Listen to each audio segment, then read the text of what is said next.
जब मंगोल तूफान ने एशिया के आसमान को खाक और खून से भर दिया, तब लगता था कि सब कुछ खत्म हो गया है। मगर हर तबाही के बाद एक नई सुबह जरूर आती है, और इसी सुबह ने एक नया एशिया पैदा किया 13वीं सदी के आखिरी दिनों में, जब जिंगेज खान के वॉरलॉर्ड्स ने दुनिया को हिला दिया था। तब एशिया की जमीन पर सिर्फ खामोशी रह गई थी। निशापुर, बगदाद, समरकंद, ये शहर जो कभी इल्म और तहजीब का मरकज थे, अब सिर्फ राख और कब्रिस्तान बन चुके थे। लोग कहते थे एशिया कभी दोबारा नहीं उठेगा, मगर वक्त के हवाले से एक बात साबित है, तहजीबें मर सकती हैं मगर ख्यालात जिंदा रहते। कुछ शहरों के अंदर अब भी जिंदा लोग थे, कुछ स्कॉलर्स, कुछ आर्टिस्ट और कुछ जो खुशबू और कलम से नई दुनिया लिखना चाहते थे। सबके अंदर एक नई नस्ल उभरती हुई थी, वो जो सिर्फ जंगों का दर्द नहीं बल्कि इनसे सीखी हुई ताकत भी रखती थी। मंगोल और फारसी खून का मिलाप, चीनी और तर्क अक्ल का संगम, यही नई दौर की बुनियाद बनने वाला था। तिजारती रास्ते दोबारा खिलने लगे। सिल्क रोड से लेकर इंडियन ओशन तक काफिले अब तलवारों की घंटी नहीं बल्कि तिजारत की सरगोशी सुनाने लगे। एशिया के ताजिर, उलमा और दस्तकार फिर से अपने रास्ते तलाश करने लगे। उन्हें मालूम था कि अगर जंगी तलवारों ने दुनिया गिरा दी थी, तो इल्म, तिजारत और तहजीब इसे दोबारा उठा सकती है। एशिया के दिल, ट्रांसिबिक्सियाना से एक नया नाम उभर कर आया, तैमूर। कहते हैं चंगेज खान की सल्तनत की राख से एक नया शोला पैदा हुआ, तैमूर, जिसे दुनिया ने बाद में तैमूर लेन कहा, का ख्वाब था। एक नई दुनिया जहां पुरानी तहजीब और नई कुव्वत का संगम। तैमूर ने खुद को चंगेज खान का रूहानी वारिस कहा, मगर उसका मकसद सिर्फ फतह नहीं था। इसका मकसद था एशिया को दोबारा सकाफत और ताकत का मरकज बनाना। जब इसने समरकंद को अपनी राजधानी बनाया तो कहा, अगर जमीन पर जन्नत मौजूद है तो यही है, यही है। समरकंद फिर से दुनिया का नूर बन गया। तैमूर के बाद इसके वारिसों और कारीगरों ने एशिया का चेहरा बदल दिया। हरात और बुखारा फिर से खिल उठे, मदारिस, मसाजिद और बाजार सब नए रंगों से सज गए। ये महज तामीर नहीं थी बल्कि एक नई विलादत थी। मंगोल की खंडर से एक निशत सानिया अल्फाबे, फिल का, इल्म का और रूह का। एक दूर जो सिर्फ तलवार से नहीं बल्कि बुश और कलम से लिखा गया। जब वस्ती एशिया में तैमूर का ताज चमक रहा था, तब एशिया के मगरिब में एक और ताकत उभर रही थी, सल्तनत उस्मानिया। इस वक्त का नौजवान रहनुमा उस्मान गाजी अपनी कौम से कह रहा था, हम जमीन के फाते नहीं बल्कि ईमान और इंसाफ के मुहाफिज हैं। उस्मानियों ने बाज़ंतैन सल्तनत के पीछे से एक नई तहरीक का आगाज किया, और उनके बाद सुल्तान महमूद दुबम ने वो कर दिखाया जो दुनिया ने सोचा भी नहीं था। कुस्तुनतुनिया गिर गया। 1453 वो दिन जब एशिया और यूरोप दोनों की तारीख बदल गई। जब जंगों की धूल बैठ गई तो एशिया के दरिया फिर से बहने लगे। अरबी समंदर से लेकर साउथ चाइना सी तक ताजिरों ने सफर शुरू किया, रेशम, मुसालहाजात और ख्वाब लेकर। भारत के गुजरात से लेकर चीन के कांटन तक बंदरगाहें दोबारा जिंदा हुईं। मुस्लिम ताजिरों, चीनी बहरी जहाजरों, हिंदू ताजिरों, सब मिलकर एक नया तिजारती जाल बांधती गए। ये वो दौर था जहां से नई दुनिया के दरवाजे खिलने लगे। एशिया जो कभी जंगों से टूट चुका था, अब तिजारत, फिन और विजन के जरिए दोबारा जन्म ले रहा था। मगर यह सिर्फ शुरुआत थी। अगला दौर दुनिया को एक नई तहजीब देने वाला था। जब तूफान गुजर गया तो हवाओं ने फिर से कहानियां सुनानी शुरू की, और एशिया ने एक बार फिर दुनिया को सबक दिया कि हता के राख में भी तहजीबें दोबारा खिल सकती हैं।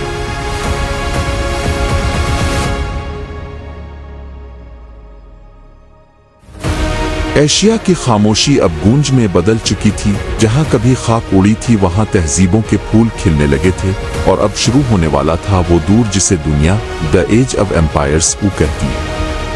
मशरकी एशिया में चीन ने अपनी जमीन दोबारा हासिल कर ली थी। युआन सल्तनत के बाद मंग बादशाहों ने एक नए फिक्र और कुव्वत के अहद का आगाज किया। मंग हुक्मरानों ने कहा कि हम दीवारें सिर्फ पत्थर की नहीं बल्कि अक्ल व दानाई की भी बनाएंगे, और यही वो वक्त था जब अजीम द्वान चीन को दोबारा मजबूत किया गया। ममनुआ शहर तामीर हुआ और बीजिंग एक बार फिर दुनिया का मरकज बन गया। शहंशाह यूनिग्ले ने एडमिरल जीनग को समंदरी मुहिम पर रवाना किया, एक ऐसा सफर जिसने एशिया के दायरे को दुनिया के नक्शे पर सब्त कर दिया। जीनग काजिब तीमोरियों और उस्मानियों की ताकत अपने उरूज पर थी। तब ईरान के दिल से एक नई रोशनी उठी, सफ़वी सल्तनत। अस्फहान, तबरेज और कज़वीन दोबारा सज उठे। शाह इस्माइल सफ़वी ने अपनी कौम को एक नई पहचान दी, एक ऐसी सल्तनत जो सिर्फ जंग से नहीं बल्कि फ़िन और अकीदे से मजबूत बनी। उनके कारीगरों ने कहा, हम जो भी ईंट रखते हैं वो एक दुआ है और हर गुंबद आसमान के नाम एक पैगाम। फारसी नीले टाइलों ने एशियाई फ़िन तामीर को नई जिंदगी बख्शी। वस्ती एशिया की हवाओं से एक और नाम उभरा, बाबर। तैमूर की नस्ल, चंगेज खान का खून और एक नई दुनिया का ख्वाब। बाबर ने जब हिंदुस्तान की मिट्टी पर कदम रखा तो उसने लिखा, हिंद की हुआ निराली है, खुशबू और तकदीर से भरी हुई। पानीपत के मैदान से लेकर आगरा के दरबार तक मुगल सल्तनत ने एक नई तहजीब का आगाज किया। बाबर के बाद इसके पोते अकबर ने वो कर दिखाया जो किसी ने सोचा भी ना था। हिंदू और मुसलमान, तुर्क और राजपूत सबको एक साथ लाकर एक नया हिंदुस्तान बनाया। अकबर की हुकूमत सिर्फ एक सल्तनत नहीं थी बल्कि एक नजरिया थी, तनव्वुर में इत्तेहाद। फतेहपुर सिकुरी से लेकर लाहौर तक मुगल ममारों ने तारीख को पत्थर पर कंधा किया, और जब शाहजहां ने ताजमहल बनवाया तब दुनिया ने समझा ताकत मिट जाती है मगर मोहब्बत हमेशा जिंदा रहती है। 16वीं से 17वीं सदी तक एशिया एक शतरंज बन चुका था। मगरिब में उस्मानी, मरकज में सफ़वी और मशरिक में मुगल। हर सल्तनत एक दूसरे के साथ दोस्ती और मुकाबले दोनों में बंधी हुई थी। ये सिफारतकारी का दौर था, खुतूत, तोहफे और इत्तेहादों का जमाना। मगर अंदर ही अंदर एक और दौड़ जारी थी, तिजारती रास्तों के लिए। रेशम के रास्ते का जादू अब समंदर पर चल पड़ा था। पुर्तगाल, स्पेन और बाद में इंग्लैंड और हॉलैंड के जहाज एशिया के किनारों तक पहुंच गए। दुनिया सुकड़ने लगी थी और एशिया फखर, ताकत और कशिश के साथ इसके मरकज में खड़ा था। इस दौर में एशिया सिर्फ एक सल्तनत नहीं बल्कि एक दरसगाह बन गया था। साइंस, तिब, रियाजी और फिन सब यहाँ से दोबारा फैलने लगे। समरकंद के रसदखानों से लेकर दिल्ली के शुअरा तक, अस्फहान के कारीगरों से बीजिंग के उलमा तक, एशिया एक बार फिर दुनिया का उस्ताद बन चुका था। मुसलमान, हिंदू, बुद्ध मत और कन्फ्यूशियस के पैरोकार सब ने मिलकर इल्म की एक नई दुनिया आबाद की। जब 17वीं सदी अपनी आखिरी सांसें ले रही थी तब एशिया एक नई सूरत में दुनिया के सामने खड़ा था। वही सरजमीन जो कभी मंगोलों के तूफान से टूट गई थी अब दोबारा दुनिया का दिल बन चुकी थी। यही वो एशिया था जहां से इल्म फैला, फनून ने जन्म लिया और इंसानियत ने दोबारा चलना सीखा। मंगोलिया के मैदानों से लेकर मिलिक्का के साहिलों तक एशिया ने खुद को असर नो तामीर कर दिया था। सल्तनतें अलिफाबेरुत और गिरती रहती हैं मगर उनके दरमियान जो ख्याल जिंदा रहते हैं वो अमर होते हैं, नाकाबिले फना। ये सिर्फ तारीख नहीं थी, ये अहाई नौ था, ये थी एशिया की कहानी। अबतरी से तख्लीक तक, राख से फिन तक, और अब एक नया दौर शुरू होने वाला था। अगला बाब, दूरन दरियाफ्त, जब एशिया की मुलाकात दुनिया से हुई। 17वीं सदी के आखिर तक एशिया अपने उरूज पर था। सल्तनतें ताकतवर, तहजीबें मालामाल और बाजारों में हर कीमती चीज दस्तयाब थी। मगर समंदर के इस पार यूरोप एक नए दौर में दाखिल हो रहा था। दूरन दरियाफ्त, जहां जहाज, इल्म और लालच तीनों मिलकर तूफान का पहला झोंका बने। पुर्तगाली सबसे पहले आए। वास्को डी गामा ने 1498 में कालीकट के साहिल पर कदम रखा। इसने कहा, हम ईसाइयों और मुसालहों की तलाश में आए हैं, मगर दरअसल वो आए थे काबिज होने के लिए, तिजारत के रास्तों और समंदरों पर इख्तियार हासिल करने के लिए। पुर्तगालियों के बाद डच और बरतानवी आए। हर एक ने एक कंपनी बनाई, ईस्ट इंडिया कंपनी, जो सिर्फ तिजारत के लिए नहीं बल्कि ताकत के लिए वजूद में आई थी। साहली इलाकों पर किले बनाए गए, गवास सूरत बाताविया मिल इक्का, ये उनके कब्जे का पहला कदम था जब यूरोप एशिया के दरवाजों पर दस्तक दे रहा था। मुगल सल्तनत अंदर से कमजोर हो रही थी। निजाम मरहट्टा और नवाब अपनी अपनी कुर्सी संभालने में मसरूफ थे और इसी फासले में फरंगी ने अपनी जुड़ें जमालें। अब जंग तलवारों से नहीं, तिजारत से लड़ी जाती थी। बरतानवियों ने बंगाल के नवाबों के साथ दोस्ती भी की और दुश्मनी भी निभाई। 1757 जिंग पिलिसी ने एशिया की तकदीर बदल दी। तिजारत ने इख्तियार की सूरत ली और इख्तियार ने सल्तनत का रूप धार लिया। 1760 की दहाई के बाद दिल्ली का ताज बस एक निशान बनकर रह गया। मुगल अब सिर्फ नाम के बादशाह थे और बरतानवी गवर्नर जनरल का हुक्म दिल्ली तक गूंजता था। बादशाहों का दौर खत्म हो रहा था और कंपनियों का दौर शुरू हो चुका था। जब हिंदुस्तान में अंग्रेज काबिज थे तो मशरिक में चीन में भी हालात बदल रहे थे। यूरोपी रेशम, चाय और चांदी चाहते थे और जब तिजारत का तवाजुन बराबर ना रहा तो उन्होंने एक जहर बेचना शुरू किया, अफ्यून। चीन ने मुजाहमत की और अफ्यून की जंगें शुरू हो गईं। 1840 की अफ्यून की जंगों ने यह जाहिर कर दिया कि अब समंदर और तोप दोनों यूरोप के कब्जे में है। नानकिंग के मुआहदे ने हांगकांग को उनके हवाले कर दिया और यूं एक नए दौर का आगाज हुआ, जिल्लत की सदी, द सेंचुरी ऑफ ह्यूमिलिएशन। जब तिजारत समंदरों पर मुंतकिल हुई तो पुराना रेशमी रास्ता, सिल्क रोड, मांद पड़ गया। काफिले रुक गए, बाजार खामोश हो गए और वो रास्ते जो कभी एशिया को जोड़ते थे अब तन्हा और वीरान हो गए। लेकिन एशिया ने कभी अपनी आवाज नहीं खोई। 1857 में हिंदुस्तान में जिंग आजादी का पहला शोला भड़का। सिपाही, किसान और आम लोग सब एक साथ उठ खड़े हुए और कहा, बस अब बहुत हुआ। ये बगावत नाकाम हुई मगर इसने वो आग रोशन कर दी जो कभी बुझी नहीं। उस्मानी और फारसी सल्तनतें भी अपनी किस्मत से लड़ रही थीं। नौआबादियाती मुआहदे, कठपुतली हुक्मरान और तिजारती कर्जे, ये सब एक नई जंग का हिस्सा बन गए। एशिया की पहली आलमी जिदोजहद शुरू हो चुकी थी, लेकिन हर शहर में कुछ लोग नई सोच के साथ अलफौट। अलीगढ़ में सर सैयद, इस्तांबुल में अतातुर्क के बीच और चीन में इस्लाम पसंद सब कह रहे थे कि इल्म और इत्तेहाद ही नया हथियार है। 19वीं सदी के आखिर तक एशिया सीख चुका था, दुनिया पर सिर्फ बंदूकें नहीं नजरियात हुकूमत करते। लाहौर से टोक्यो तक नए स्कूल, अखबारात और तहरीकें अल्फाबेर रही थीं। ये जदीद एशिया के आगाज की कहानी थी। नौआबादियाती दूर ने एशिया से ताकत तो छीन ली मगर हौसला नहीं छीना। इसने दुनिया को तो जोड़ दिया लेकिन नाइंसाफी के गहरे जख्म छोड़ गया। फिर उन्हीं जख्मों से दानाई ने जन्म लिया। 1900 के दौर तक एशिया एक नई कहानी लिखने के लिए तैयार था। आजादी की सरगोशियां शुरू हो चुकी थीं और इन्हीं के साथ 20वीं सदी के सबसे बड़े इनकलाबात का आगाज हुआ। मंगोलों से मुगलों तक, तिजारत से जुल्म तक और खामोशी से इनकलाब तक एशिया ने हर तूफान का सामना किया और फिर भी सरबुलंद खड़ा रहा। ये कहानी खत्म नहीं होती बल्कि एक नए दौर का आगाज करती है, क्योंकि एशिया कभी मरता नहीं, वो सिर्फ बदलता है। यूं बादशाहों का दौर खत्म हुआ और कौमों का दौर शुरू हुआ। खून सियाही बन गया, गद्दारी यादगार बन गई और एशिया जो कभी गुलामों का खित्ता कहलाया अब ऐसी रू बन चुका है जो दोबारा कभी गुलामी कबूल नहीं करेगा। यह है एशिया की कहानी। जलाल में पैदा हुआ, लालच से जख्मी हुआ और आजादी की आग में दोबारा जन्म लिया। ये सब हिंदुस्तान से शुरू हुआ, जहां शहंशाह औरंगजेब के बाद तख्त पर बैठने वाले कमजोर और किस्मत के मारे थे। मुगलों का वो तख्त जो कभी अकबर और बाबर के जज्बे से दहकता था अब मध्यम रोशनी में टिमटिमा रहा था। दरबारों में अब सिपाहियों की ललकार नहीं बल्कि सरगोशियां गूंजती थीं। खजाने सोने से भरे थे मगर इज्जत से खाली।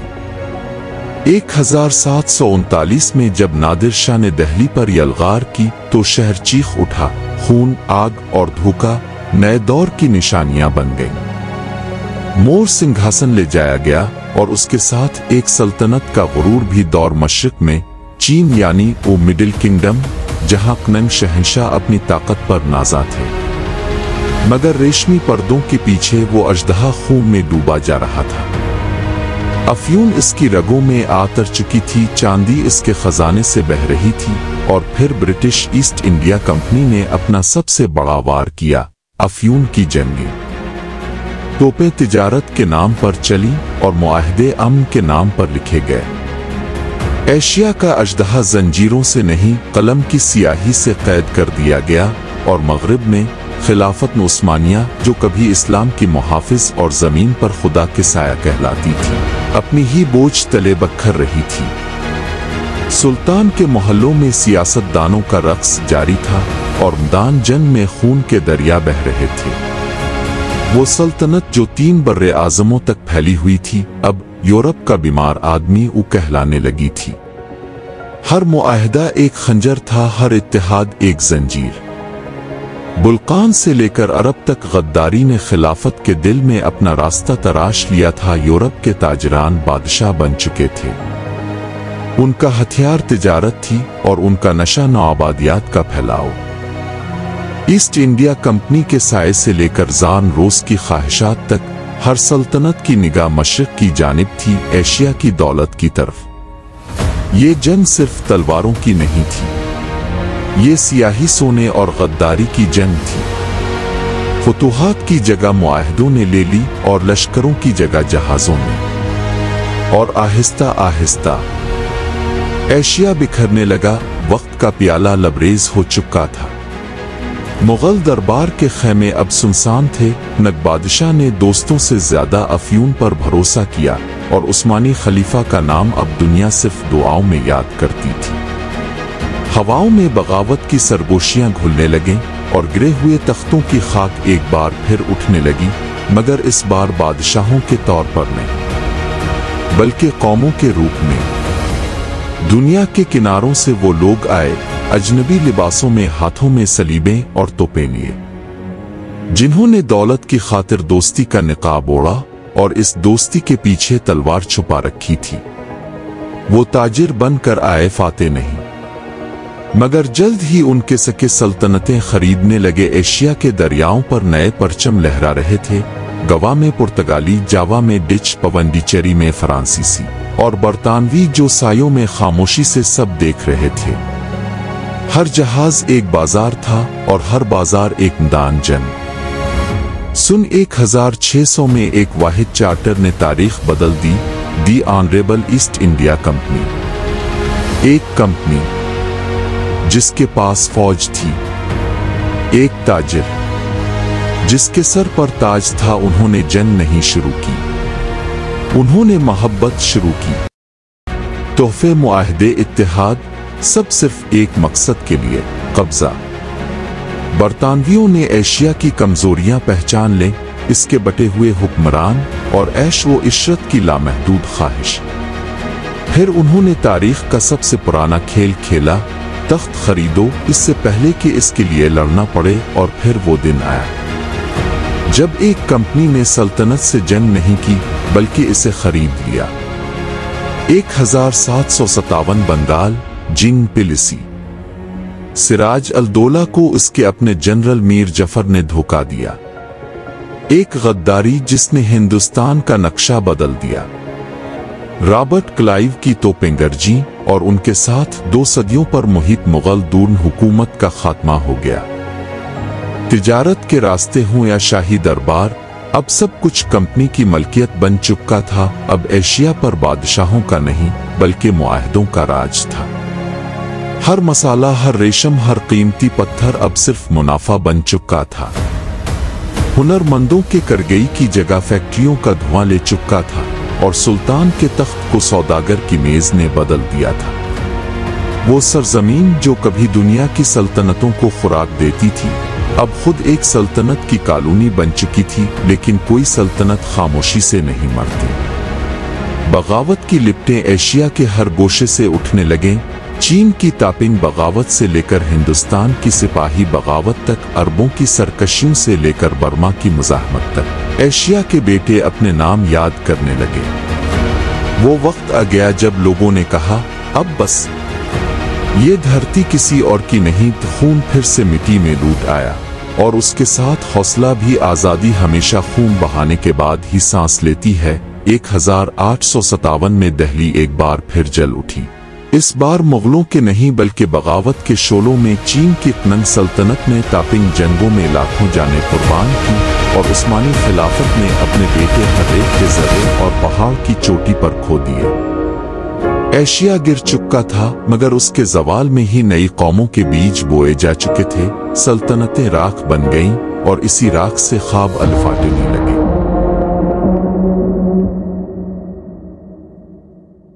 जब सल्तनतें गिरती हैं तो उनके बाद खामोशी छा जाती है, मगर वो खामोशी सिर्फ जख्मों की नहीं होती, वो नई सांस का वदा होती है।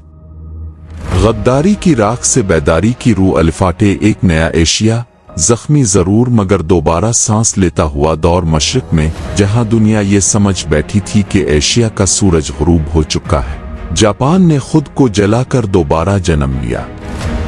मीजी रिस्टोरेशन 1868 एक ऐसी कौम जिसने सदियों तक अपने दरवाजे बंद रखे थे, अचानक उन्हें खोल दिया।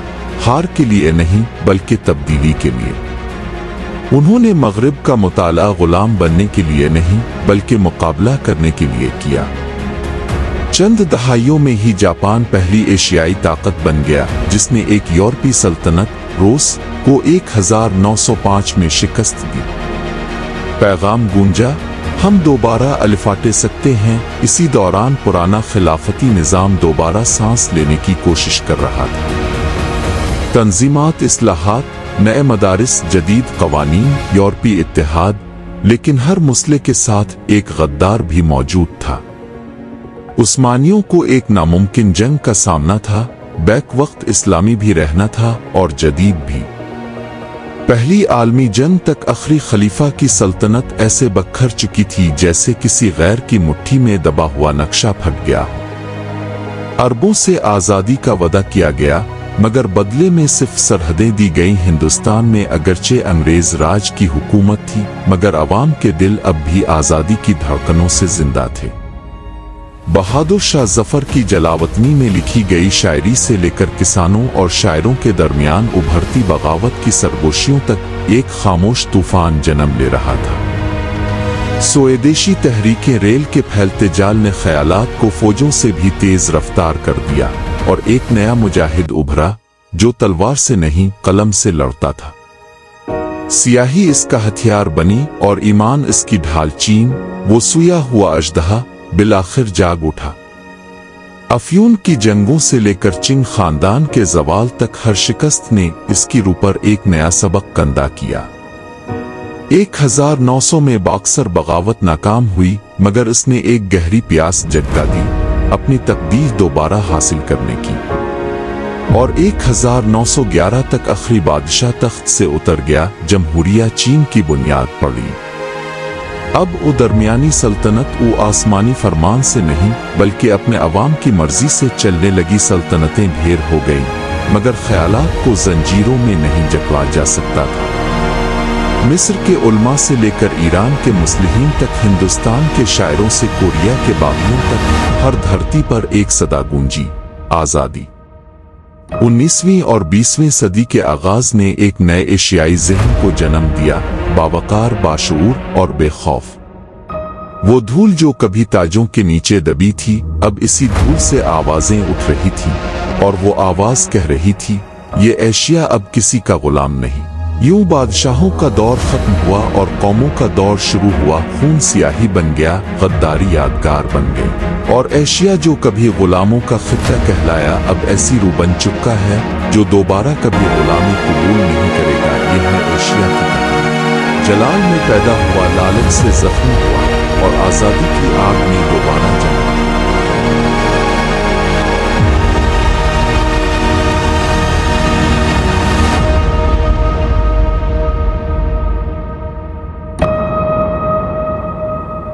एशिया बादशाहों, मुजाहिदों, आलिमों और ख्वाब देखने वालों की सरजमीन, जहां कभी राजाओं और सिपाहियों का राज था और कभी बाजारों और दरियाओं का। मंगोलिया के मैदानों से लेकर हिंदुस्तान के दरियाओं तक, फारिस के रेगिस्तानों से चीन के साहिलों तक, एशिया की रूह कभी मिटी नहीं। सल्तनतें टूट सकती हैं, तख्त बख्तर सकते हैं, मगर नजरिए, सकाफत और हौसला हमेशा लोगों के दिलों में जिंदा रहते हैं। कन्फ्यूशियस से अकबर तक, इब्न सीना से मंग के उलमा तक, एशिया ने दुनिया को हिसाब, दवा, फलसफा और फिन का सबक दिया। इल्म दरियाओं की तरह बहता रहा जो दानिश को बर्रे आज़मों तक ले गया। ये इल्म का साहिल, ये तहजीब का जहां। कभी लौटने वाले आए मगर इस रूह को मिटा ना सके। एशिया का माजी खून और खाक में तराशा गया। ऐसी गद्दारियों से जो तख्त हिला गई, ऐसे हमलों से जो सल्तनतें गिरा गए। मगर हर जख्म ने एक सबक दिया, ताकत सिर्फ कुव्वत से नहीं, हौसले से आती है। मुगलों के जवाल से लेकर चिंग बगावतों तक, उस्मानियों की जिदोजहद से नौआबादियाती जंजीरों तक, हर लड़ाई, हर कुर्बानी ने एशिया को मजबूत बनाया। और इसी आग में कौमों की रूह ढल गई। 19वीं और 20वीं सदी इनकलाब, इस्लाहात और जदीद एशिया के तुलू का जमाना थी। जापान तन्हाई से ताकत बन गया। हिंदुस्तान में आज़ादी की रूह बेदार हुई। चीन ने तब्दीली को गले लगाया और फारिस, कोरिया और जनूब मशरकी एशिया ने सर उठाना सीखा। एशिया ने समझा कि गुलामी सिर्फ जंजीर नहीं, अक्ल की नफरत भी है। और फिर वो रूह जाग उठी, उन लोगों की रूह जो खुद को कभी दोबारा गुलाम ना होने देंगे। 19वीं और 20वीं सदी इनकलाब, इस्लाहात और जदीद एशिया के तुलू का जमाना थी। जापान तन्हाई से ताकत बन गया। हिंदुस्तान में आज़ादी की रूह बेदार हुई। चीन ने तब्दीली को गले लगाया और फारिस, कोरिया और जनूब मशरकी एशिया ने सर उठाना सीखा। एशिया ने समझा कि गुलामी सिर्फ जंजीर नहीं, अक्ल की नफरत भी है। और फिर वो रूह जाग उठी, उन लोगों की रूह जो खुद को कभी दोबारा गुलाम ना होने देंगे। कदीम एशिया ने फतह, धोखा और जवाल के तूफान देखे, मगर उसकी रूह कभी नहीं मुड़ी। ख्यालात, हौसला और सकाफत जिंदा रहे और इसी तरह एशिया की मीरास जारी है, न ताज व तख्त में बल्कि इसके लोगों के दिलों में। ये जमीन, ये रूह, ये तहजीब कभी नहीं मरेगी, वो रूह जो कभी नहीं मरती। एक शोला जो हमेशा दुनिया को रोशनी देगा। सल्तनतों के उरूज से लेकर उनके जवाल और दोबारा उभरने तक, एशिया हमें एक सच सिखाता है, ताकत सिर्फ इख्तियार में नहीं बल्कि रूह में है। और वो रूह हमेशा कायम रहती है। अगर अपने इस तारीखी सफर का लुत्फ उठाया तो हमारे चैनल को सब्सक्राइब करें, वीडियो को लाइक करें, कमेंट्स में अपनी राय दें और तैयार रहें, क्योंकि आने वाली वीडियोस आपको तारीख के हर लम्हे के करीब ले जाएंगी, जहां आप फतह, इनकलाब और अजीम किस्से का हिस्सा बन सकें।